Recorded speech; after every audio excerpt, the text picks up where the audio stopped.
The other night, I was really in pain.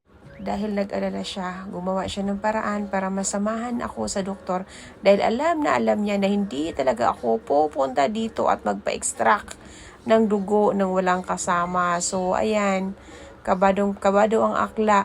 So, ayan, natapos din sa wakas. Congratulations, girl! Ha ha ha. So dahil nga may nararamdaman tayo, syempre kabado tayo sa maging resulta at ang resulta na yan ay ibabalik natin doon sa doktor. Alam nyo, pag resulta pala ang pinag-uusapan at inaantay, napakatagal ng oras, di ba? Hindi mo na alam kung anong gagawin mo. Pero ang totoo, gutom na ako dyan. Ha ha ha. So wala pa kaming lunch niyan ha. So mag 1:30 na. Ayan, naglakad-lakad na lang ang akla. O, nagpa-cute pa yan. Magpapa-cute yan. Tingnan nyo naman. O, diba?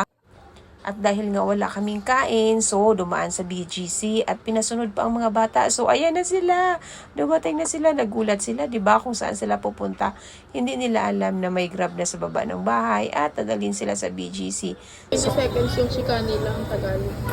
It's our Mansari today. Happy Mansari. Pa-donuts ka this morning ha. Ha ha ha. Thank you, love, for taking care of me and showing your love in a small but meaningful ways. Taray, di ba? Anyway, bitin man ang sangyup natin at lugi tayo sa oras kasi 30 minutes nga lang naman. Okay lang, alam kong kailangan mo bumalik sa work. We appreciate you, Lovey, and we love you always. Mwah. So, ayan, nag-TikTok pa ang babae. Kahit may reseta yan. So, babalik yan. Maraming test na workout. Kaya yan, laban. Go.